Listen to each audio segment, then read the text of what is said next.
You're watching the Seafood News Weekly video brought to you by Berry Consulting. Berry Consulting provides tailored solutions to identify growth opportunities within the fast-paced protein commodity sectors.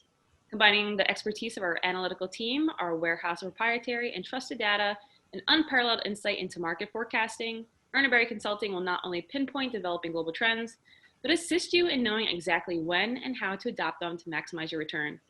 Call 732-240-5330 for more information.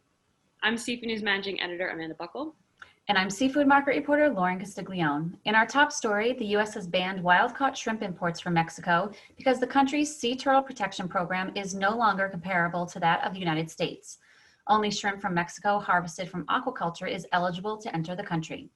The Mexican government's authorities, including Conapesca, will be carrying out preventative and corrective actions in order to recover certification as soon as possible.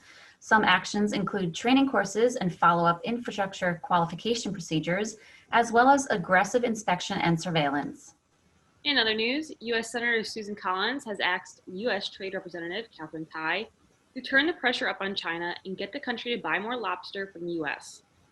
Collins' concerns about ensuring that China lives up to its purchase agreements made in the Phase 1 agreement were brought up during a Commerce Appropriations Subcommittee hearing on April 28th.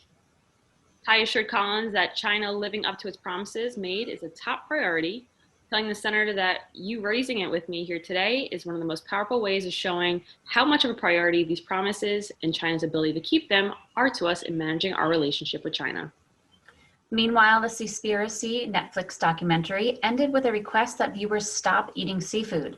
Now, producer Kip Anderson is working alongside PETA in an effort to get President Joe Biden to revoke the executive order promoting American seafood competitiveness and growth.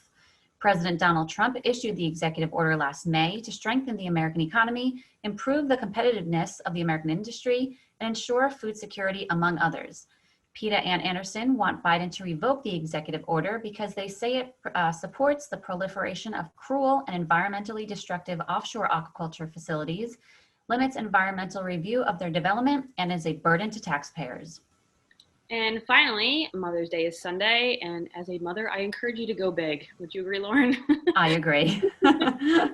According to the National Retail Federation, Mother's Day spending is expected to total a record $28.1 billion this year, up $1.4 billion from 2020. And that increase shouldn't come as too much of a surprise, considering that many states were still under strict COVID-19 lockdowns during Mother's Day 2020. But despite the pandemic, last year's figures, especially at food service, still weren't anything to frown about. Mother's Day weekend last year resulted in a huge sales boost for those restaurants that were able to stay open, and data from Womply found that consumer spending at restaurants increased 63% on the Saturday before Mother's Day and 103% on the actual holiday, when compared to average daily revenue during the coronavirus crisis. And now, thanks to the rollout of vaccines and loosened restrictions, National Retail Federation President and CEO Matthew Shea says that there is a lot of consumer optimism around Mother's Day. This year, consumers are expected to spend an average of $220.47 on Mother's Day items. You can find a full analysis on earnerberry.com and on Seafood News. But you can always spend more. Exactly. So thanks, Amanda, and subscribe to our channel below, and be sure to head over to seafoodnews.com or visit the Seafood tab in ComTel for a comprehensive look at the latest market and industry news. And don't forget to listen to a new episode of the Seafood News podcast, released on Spotify, SoundCloud, and iTunes every week. Thanks for watching, and you be well.